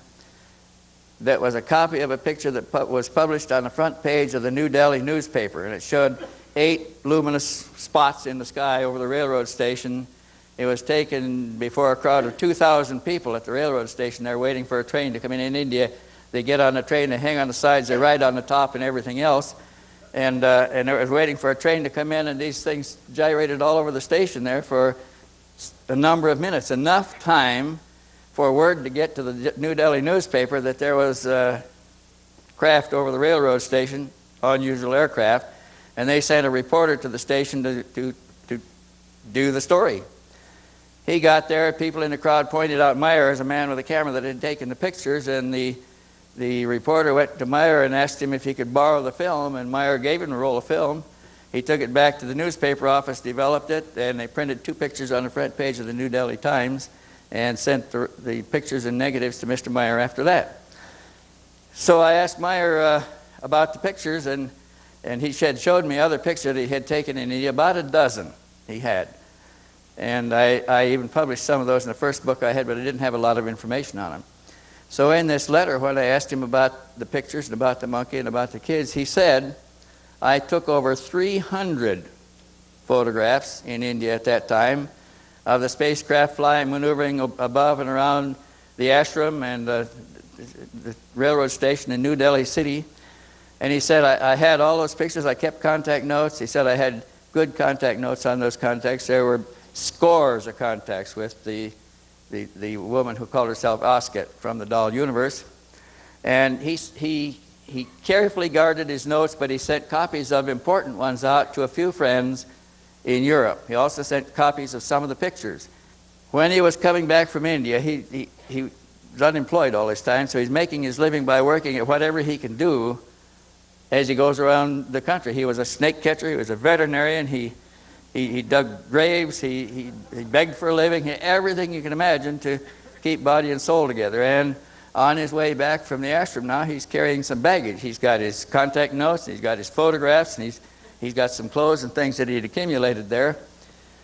And he accepted a job with American drug enforcement people, intelligence agents pursuing a drug running ring in Turkey. And he infiltrated the ring, the Turkish ring, and was arrested with them when they were arrested coming across the border into Jordan. Was thrown into jail with the rest of the ring, punished, beaten, and they took all of his things away. And when we finally got him released, they just opened the door and told him to go and don't look back. He didn't get anything back, but he carried with him. He lost his contact notes, he lost his pictures, he lost everything in Jordan.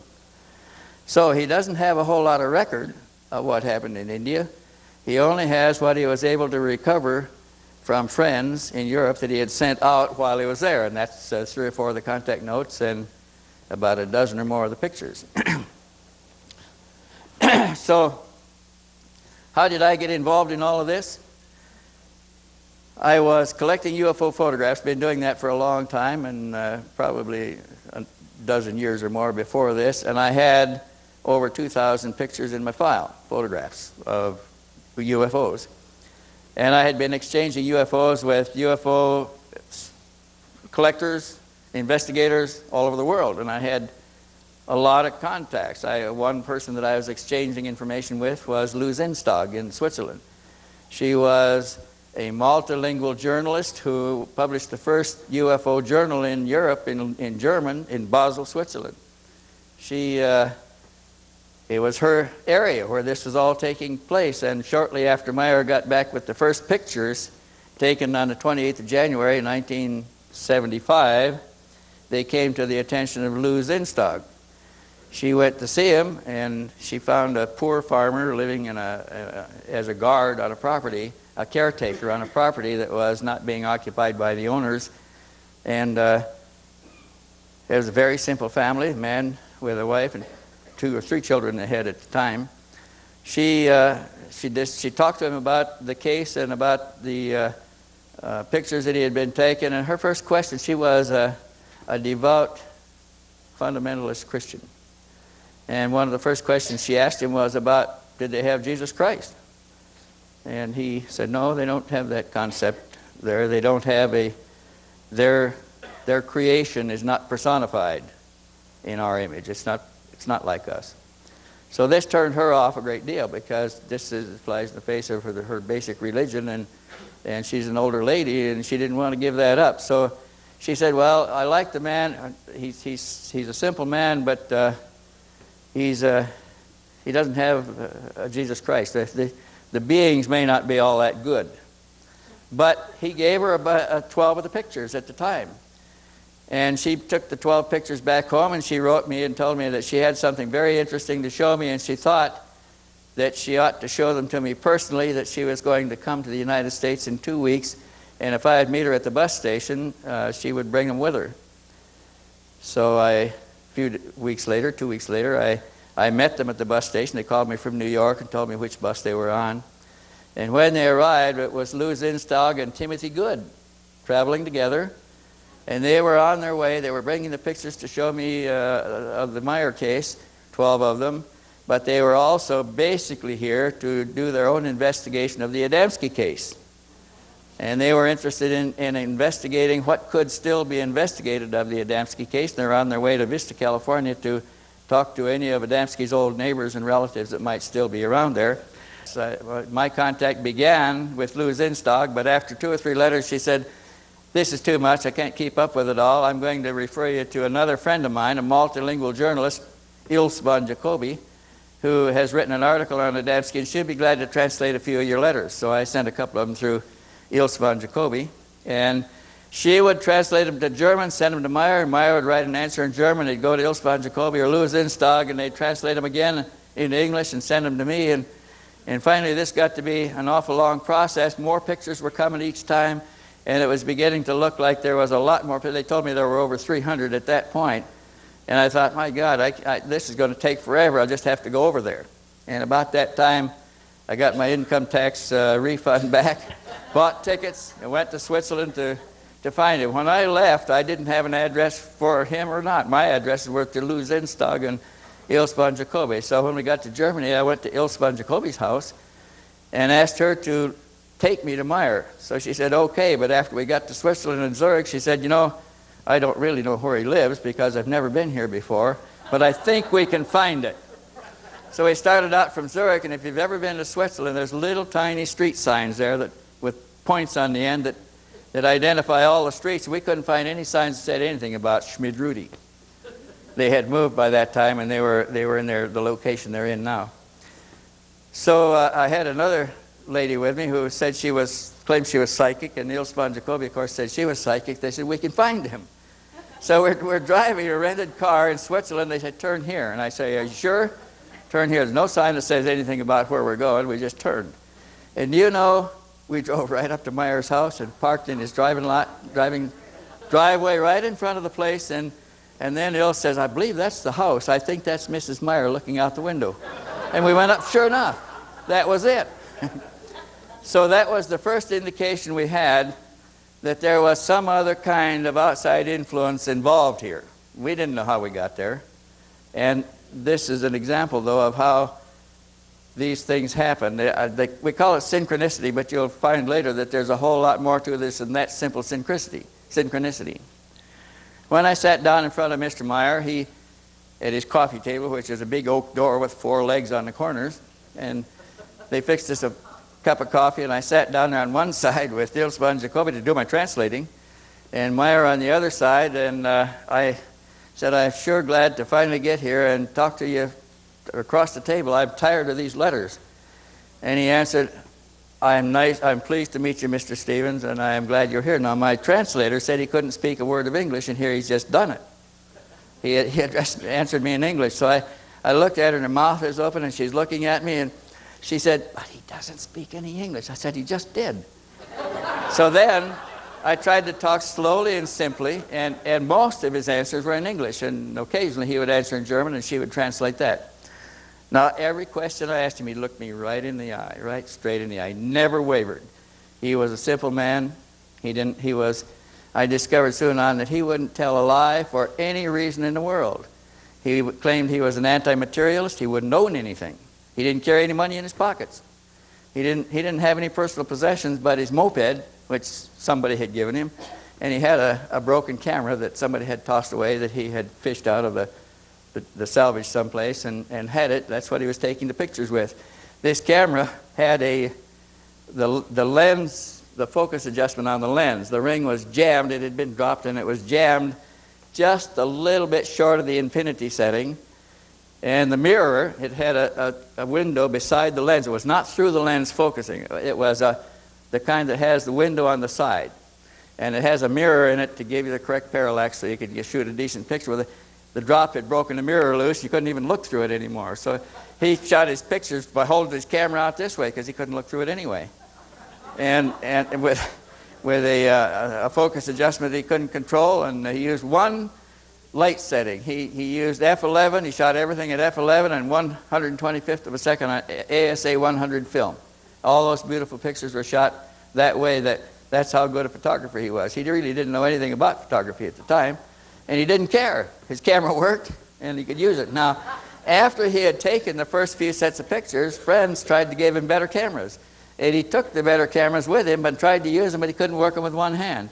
The little one that he had rescued from the salvage was a small Japanese Ricoh-type camera that he could do everything. He could hold the camera in one hand, roll the film, snap the pictures, and everything else, and he always went back to that.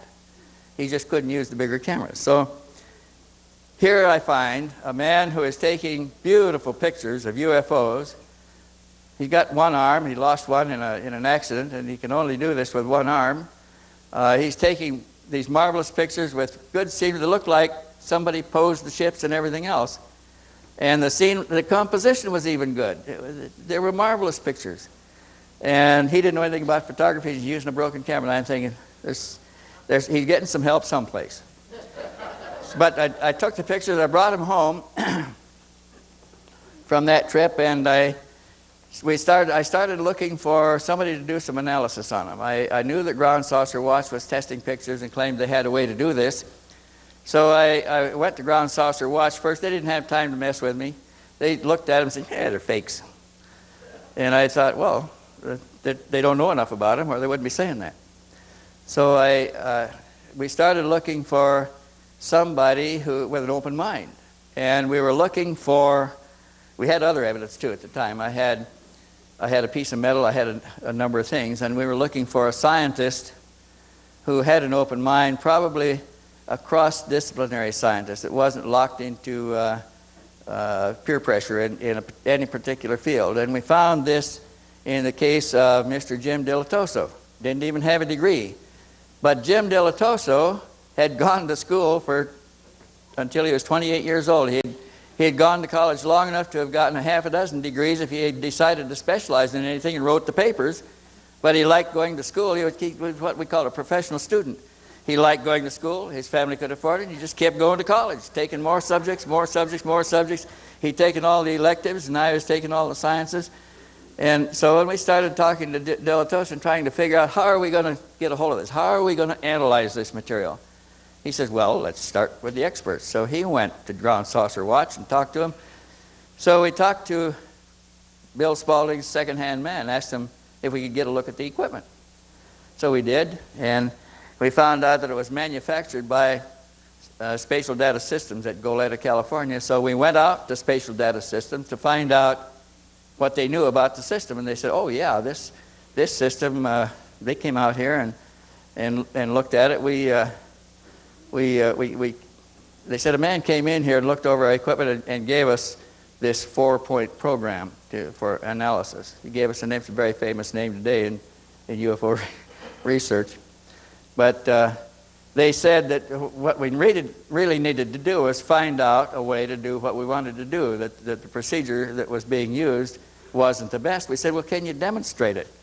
So they went to their showroom where they had a new model of the same equipment that was being used by Air Research in Phoenix, and they took the shade off from a lamp on a table, turned the 100-watt bulb over the picture we laid on the table, picked up a Panasonic home video, about a $1,200 job, and holding it by hand like this, shot the picture to get it into memory, and then transferred that to the computer, and then that's what they analyzed. Well, right away they lost everything because they didn't have a stable mount. They're holding it by hand.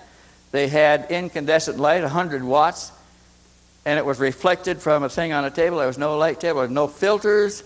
The resolution on the camera itself was so bad it couldn't have shown anything anyway. So we thought, gee whiz, what are we up against here? This is no way to test anything. We've got to find a better way.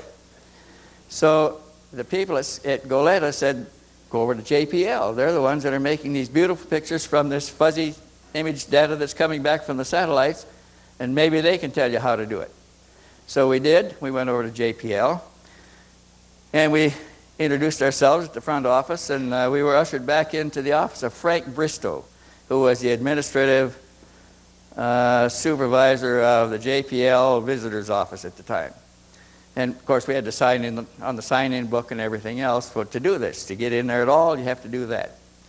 So we showed him the pictures, and he scratched his head and multiple. We wanted to talk to their image sciences people, the ones that were making good pictures out of the bad ones coming back from space. And he scratched his head and he said, well, he said, first of all, I want you to go out and sign out on the book and then come back to the office here. So we did, and then we went back into his office, and he pulled out his middle drawer in the desk, and he gave us internal badges. He says, use these, and when you go, give them back to me. Don't sign in or out anymore. Don't carry your cameras. No tape recorders, and I'll take you down to the Imaging Sciences Division. He took us down to see Bob Nathan, who later denied that we'd ever been there. But we were ushered into Bob Nathan's office, and we showed him the pictures, and he looked at them, and he said, oh, they look too good to be true. He said, they're probably fakes. We said, well, can you tell us how we could fake these? He thought a little bit, and he said, well, I don't know. Anything I think of just doesn't quite fit. He said, well, we can take a look at them. So then we're talking about UFO pictures now, and he says, these may be fakes, but he says, he pulled open his left drawer over here in his desk, top of his desk, and pulled out 4 pictures, and he says, these are real. I can tell you these are real because I've tested them exhaustively. Now, the pictures that he pulled out and handed us were the pictures, the Heflin pictures, photographed at Santa Ana, California, that disappeared 5 years before that, and everybody thought the Navy stole them. Here he's got them in his upper left-hand drawer in his desk, and they were the original Polaroids taken with the county camera. And he's tested them. He says, these are real. He put them back in his desk. So he said, come on with me, and we'll go down to Bob Post downstairs and have him make copies of the pictures. We had 4 pictures. Now, before we started testing, we decided that we would do the best we could, but we couldn't test them all. So we would pick the best picture in a series, in a sequence of 4 different sequences, 4 different pictures, from 4 different sequences, and the best of the lot for testing, the one that had the most image data in it. And that's what we were carrying with us to Bob Post's laboratory. And that's what we went downstairs and rephotographed, and he made negatives and positives and everything else and gave them back to us. And they ran their own testing, and they said, we can't give anything out of here. We're not in that business, but we'll tell you how we're doing it, and you can go to the manufacturer of the same equipment array. They were using De Anza equipment at JPL at the time, and we copied the model numbers off from everything that they used, and went to the De Anza factory where we set up another line and duplicated what they did the way they told us they were doing it to get the first image data report we had on the pictures, which turned out to be a pretty good one. There were things that developed in this case as we were going that were unbelievable. First of all, when I got there the first time, Mr. Meyer took me around to a number of the photographic sites, and we walked over them, and I could see right away that this is going to be difficult to suspend models in. You can't throw them in, you can't shoot them in, you can't the terrain would slope down steeply like that for 1,000 feet. And the pictures were taken of the object out over the valley. The other side of the valley comes up 5 miles away. So there's no way they could be suspended. And I called Lee and Tom, who had from Intercept. They were friends of mine in Phoenix with a little intelligence business, and they were performing debugging, electronic debugging of telephone systems and bank computer systems. And they were doing a job in London for some London banks, and they were there at the time. And I called them and said, you got to come over here and see what I'm seeing. This guy couldn't have faked these. And up to this point, I thought there may have been a way to do it. And I said, there's no way it can be done. So they came over the next day, and we walked over the sites again, drove over them.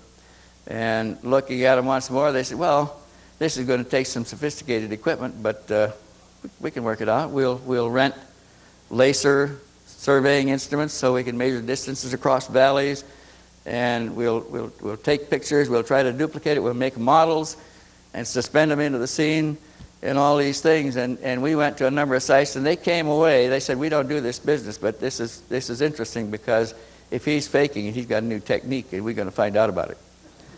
Now these men were licensed private investigators in the state of Arizona. They also had international licenses, which they were using in London, already had business in Zurich. And so we did. We rented laser surveying instruments to shoot distances across valleys. We could measure distance, we could measure levels, we could measure elevations, we could measure a lot of things. And we brought the data back to Jim Delatoso, and using the geometry of the lens and the distances that we measured, we could calculate the approximate size of the craft very easily. From the photographs, with other techniques, we could tell whether they were moving or not, which direction they were moving. So now we were building a database that was very interesting and becoming quite exciting.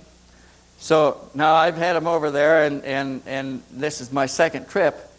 And we came back from there, and they agreed, although this was not the business of Intercept, and they shouldn't get involved in anything as kooky as this, if we could keep it low level, that they would help me conduct the investigation. And once they agreed to do this over the telephone, things began to change. We began to be followed every place we went. Our telephones were tapped. And at first, this was very disturbing, because they didn't know why it was being done. Why would, if our government denies the existence of UFOs, why are they tapping our phones and following us around? I was followed so often, I knew which cars were the cars that were doing the following. I could recognize them, and they would they'd keep at least one car between me and them all over town and wherever we went, any place. So when we were going to have a meeting to discuss something, Lee would call me at home, and he'd say, go to a public telephone and call me back at such and such a number in 5 minutes. If you don't make it in 5 minutes, go back home, wait for another call. I'd go do that, call him from the grocery store in front of the Circle K or whatever I could, and he'd say, meet me at the usual place. By the time I got halfway across town, my green Cadillac, or Lincoln, it was a green Lincoln sedan, would be behind me. It was driven by a man who once ran for county attorney in the city of Tucson. He was always there. He's an elderly man, wore a nice business suit, gray hair, but I couldn't shake the guy. And they had relays too. They could pass it off. So I'm telling Lee, why are they doing this? If there's nothing to this, why is this going on? They decided they would join me in the investigation, which now is going to be a deviation from their pattern. And a few days after that, about 10 days after that, Lee got a letter in the mail from the Knights, with the return address on the corner said the Knights Templars of Malta, and it came from London. It was an airmail letter. And inside, on engraved parchment, was a typed letter that said, we believe we have interests in common. Please, and that you may be coming to Europe in the near future, please contact us by telephone. Well, we decided we wouldn't contact them by telephone. We didn't need any help. And what were they talking about? We hadn't a good idea what they were talking about, but we were not going to tell anybody. We were trying to keep the whole thing secret. So we didn't respond. We didn't respond, and 2 weeks later we got another letter in the mail. This time it came on House of Lords stationery, engraved stationery again. Now the first letter from the Knights Templars of Malta was signed, after the brief little 2-paragraph message, was signed Mark Nathan, Secretary General. of the Knights Templars of Malta. We reject that. We don't do anything about it. The next one that came on House of Lords stationery, and it's a letter inside the same way. And this one was another invitation says, you didn't respond to our last letter. We still are interested in a communication. Please contact us as soon as you get to London. Now, we hadn't told anybody we were going to London. I hadn't even told my daughters I was going to London. So we decided to ignore that one too. Now, this letter on the House of Lords stationery was signed again, Mark Nathan, Secretary before the Rod or something like that it was. It's a strange secretary title that's used in the House of Commons in London. And now he's got our curiosity because it's the same name and the same signature on two different important letterheads. So we decided we would wait until we got out of Switzerland and call him on the way back. We didn't want anybody to know where we were or what we were doing. And these guys, because they were private investigators, always insisted on the greatest secrecy. I mean, they went to great pains to obscure everything that we were doing. And so we bought the cheapest tickets possible on Laker Airlines, it was at the time, and we went to London in tourist class, steerage class in the back, and got off at the London airport and caught the subway. Now, how can anybody follow you on the subway? We caught the subway into town and got off at Victoria Station. Now, there's the subway, runs every 10 minutes. So if anybody's going to be able to pick something out, it's going to be tough. We got off the subway at Victoria Station and are going to the street to take a taxi cab to an old gunnery sergeant's house where we were going to stay. A friend that we had met before who had a walk-up. He was renting rooms in his walk-up. We weren't even staying in a hotel. And we came out of down the railroad platform heading for the taxi exit, and a big, tall, black cabbie, London cabbie, comes up to us, tapped Lee on the shoulder, and says, "You're Mr. Elders?" Lee said, "Yes." He said, "Come with me." We said, we're going to take a taxi. We're tired. We want to go get some sleep. We have reservations. He said, "I have your reservations." So we thought, well, maybe the old gunner sergeant has sent him down there.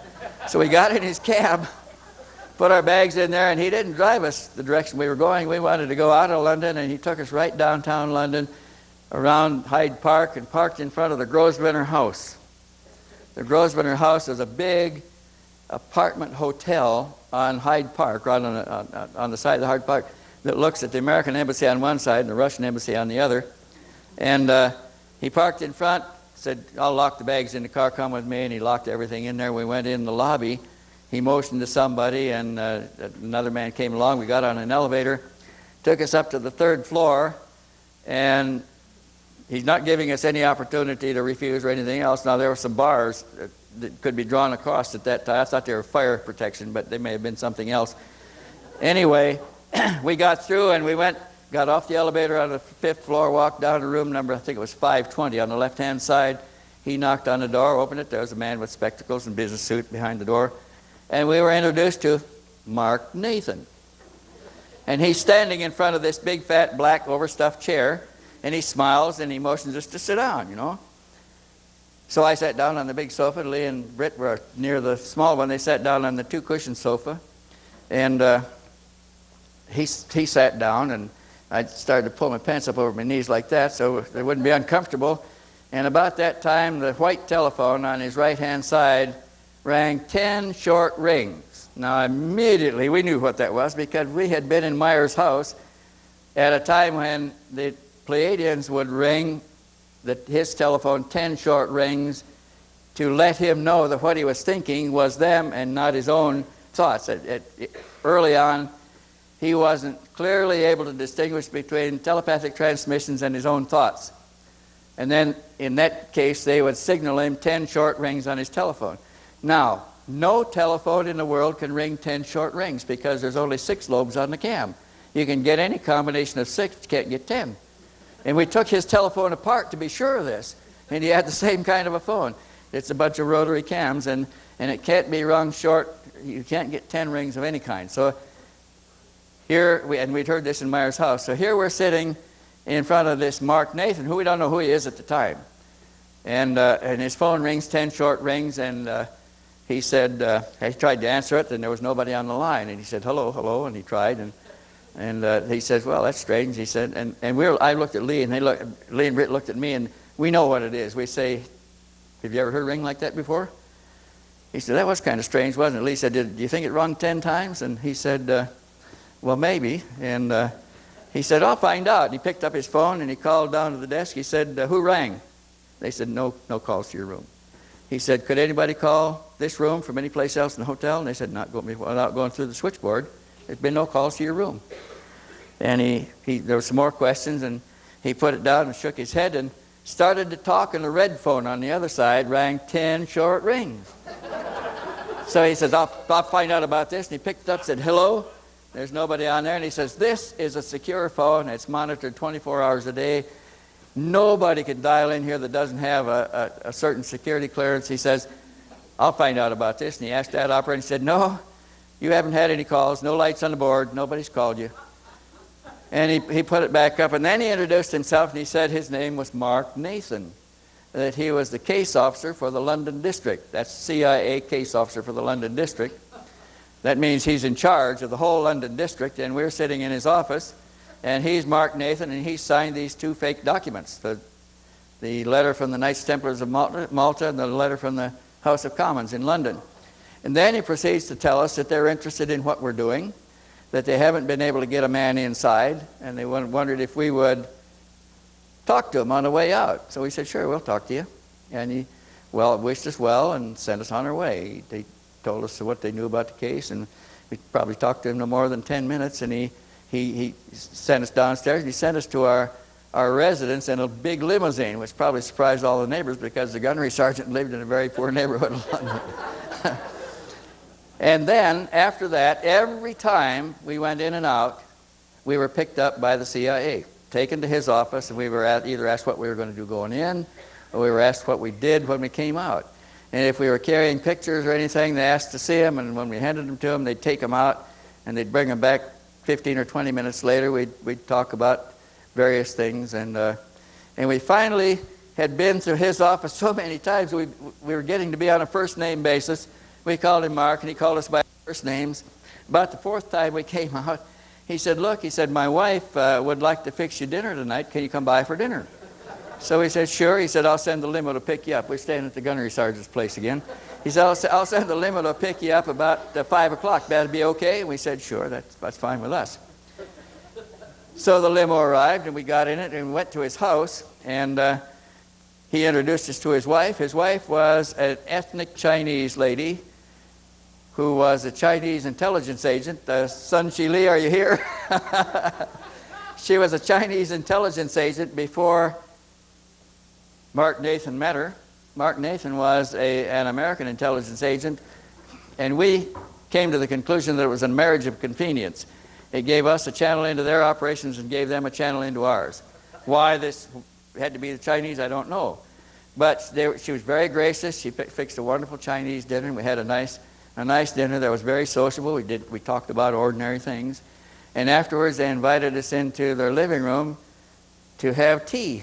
And we sat down on the sofa and the chairs there, and things were proceeding very friendly when Mark Nathan got up and he said, I got something you'll be interested in. And he went to the table at the end of the sofa I was sitting on. It was a round end table with a lamp on it and some flowers. And he went to the end of the table at the end. He took the flowers off, set it on the floor, took the lamp off and set it on the floor, and picked up the table, and it was a shell. And under the shell was a safe. He knelt down. He says, don't look at me while I turn. Of course, he had his back between us and the numbers. And he twirled the dial, and he opened the safe, swung the door open, and he says, come here. And we went over there, and he first took out a package of passports and laid them on the floor. There's about 8 or 9 passports tied together with a rubber band. And Lee says, are all those yours? He said, yeah, I travel a lot. So Lee says, well, what countries are they? And he handed them to him. Lee took the rubber band off. There was India. He had a passport from India with his picture and signature, passport from Canada with his picture and signature, passport from a Scandinavian country, an American passport, a diplomatic passport, a security passport from, he had 8 of them, and his name and signature in them all. And Lee says, well, you must do a lot of traveling. He said, I really need them once in a while. And but he was setting things out, and he got down to a paper bag, a grocery bag. about that size. And he took it out, he said, this is what I'm looking for. And in the course of getting to the bag, he moved a 8.5 by 11 mimeograph booklet that was about a 3/4 of an inch thick, had a blue cover, had a red stripe down from the upper right-hand corner to the lower left-hand corner. He took it out and laid it on the floor, and then he put some other things on it, and he handed the bag to Leah, and what was in the bag was miniature pickups. There were pickups in there so small that you could take the eraser out of a lead pencil, put the pickup under the eraser, push it back in place. There was a little wire that stuck up along the side. He said, this can transmit as much as 500 feet. But he had things that you could put them in a lot of other things too. And Lee said, boy, that is remarkable. Technology says this is the latest state of the art. So then he showed us a couple other things he showed that he had in there. And then he started putting everything back in, and he put the blue book with the red tape on it in there, and he put the passports on the top and closed the door and twirled the dial and put the shell back over again and the plants back on and the lamp. And we went on talking. And he drove us home in his limousine that night. We walked up our walk up 4 floors to the bedroom, and it was near midnight, and we were tired. And I walked in Lee's room with him and Britton, and he started undressing. He took his keys out of his pocket and laid them up on a wardrobe, a standalone wardrobe like that that you put clothes in. And then he dumped all the change in his pocket up there, and he laid some other things down. He started taking his shoes off, and I said, well, I think I'll go to bed. And Britt said, well, we'll see you in the morning. And I heard him lock the door behind me. I went across the hall to my own room. It was right across from their door. The next morning, I get up early. The next morning, I was up about 5 o'clock. And I thought, before I left, I said, hey, I'm going to go down for early breakfast. You know, if we wait too long, there's not much left. So if you want me to wake you up, fine. And Lee said, yeah, get me up. We'll go for a walk. So I get up about 5 o'clock, and I went across the hall and knocked on the door, and I heard a sleepy voice, and he come and unlocked it, and the hair's all over his head, and he's standing there in his shorts. And he said, oh, come on in. I'll get ready, get dressed. So we went in, and I sat down in a little chair beside the sink there. And he went over and got his shirt and put it on, pulled his pants on, and then reached over to get his change and his keys off the wardrobe, and they're not on the metal that he laid them on the night before. They're on top of a 8.5 by 11 blue book, about a 3/4 of an inch thick, with a blue cover and a red tape running from the upper right hand to the lower left hand corner across it. And he looks at it and he says, Jesus Christ, you ever seen this before? And I said, yeah, it was in that safe we looked at last night. He said, yeah. He says, what did it say? We looked at the cover, same thing. He says, oh, we got to call Mark and let him know what happened. Now, we woke Britt up and says, how did this get here? And she says, I don't know. I didn't bring anything back last night. Do you bring anything back? No, we didn't bring anything back. And we're puzzling about this. He said, well, we got to let him know. So we went down to the phone at the landing in the stairs in the hallway, called Mark Nathan, got him out of bed, told him, we've got your blue book. He says, oh, no, you haven't. He says, it's in the safe. He said, well, you better look and see if it's still there, because we got one just like it in the room. So he said, just a minute, I'll take a look. And he came back about less than 5 minutes later, all out of breath, and he says, where did you get it? You haven't looked at it, have you? We said, no, we haven't looked at it. We're not concerned about it. He said, don't look. I promise you, you won't look at it. I'll be right there. And he whistled up in about 12 minutes in his limousine, ran all the way up the stairs, came to the door out of breath, and he says, where is it? And we said, we haven't touched it. It's right there right where we found it this morning. He picked it up and looked at it. He says, Jesus Christ. He says, how did you get it out of the safe? We told him, we don't know. And that was an example of what I call interference that was perpetrated by somebody. That was one example. There were lots of examples. This is what makes this case so credible. You don't have to ask me whether I believe it or not. I try not to assert that it's real, because there's a lot of things I don't like to assert. But there are things like this all through the case that make it highly credible to me. The ringing of the telephones, the things coming out of locked safes. We were coming out of there one time with some pictures, 300 pictures that I had bought from Mr. He always insisted on giving them to me, and I didn't want them free, and I'd pay him for the cost of reproducing them. We got off in a crowd of people, and you know, Michael, when you get off and you get in a crowd, you get in a long line to go through customs, right? So we got a lot of always carried a lot of stuff. So it takes us longer to get there, and the whole line is ahead of us. And we're way back down the line and thinking we'll never get a seat on the ferry boat because we're too far back. All the seats will be gone. Well, we're standing there talking. Lee gets tapped on the shoulder. It's a French customs officer. Tapped him on the shoulder and says, motion for us to come with him. And we went past all the people in the line. He opened another station to the left that was unmanned. Motioned for us through, checked our passports, stamped them, motioned us on. We got through and he closed the station and went and left. Now why that happened, I'll never know. When we got down on the starting platform, we were supposed to catch a certain train and car, we thought, and we asked the starting, there's a policeman there, where it was, should have been on this track, and just on that track over there, number 14. So we said, but it's over here. No, on that track over there. But there's our train over there. So we followed him and went over there, and the train pulled out. And we got to our destination okay, but we were on a different train entirely. Well, that time we had some intelligence agents following us that somebody didn't want following us, and they got on the right train, and we're on the wrong train. And the intelligence agents that thought they were on a car we were on got into a fight on a railroad platform in Amsterdam, were arrested and thrown in jail. And when we got to London and we're taking to Mark off Nathan's office, he says, what the hell do you do? Who ever taught you to sanitize a trail like that? We said, what do you mean sanitize a trail? He says, how do you give my men the slip? They're the best in the business. We said, we didn't know we gave anybody the slip. He said, 2 men over in jail over there. He had to send 2 more men to get them out, take more passports and get them out. Now, why that kind of interference? I mean, why is that happening over a case that is ridiculous? It's a UFO case. The government says they don't exist. And somebody's spending an awful lot of money. They're spending as much money to follow us as we're spending to get there. And this just went on and on all the way through the case. How long have we been going here? Oh, my God. You want a break? You want to stand up and stretch a minute?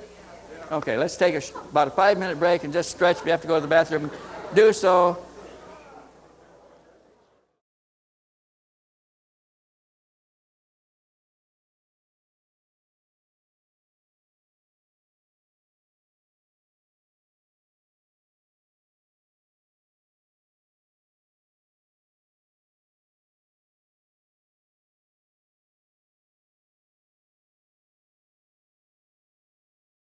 Thank you. I hope you enjoyed that.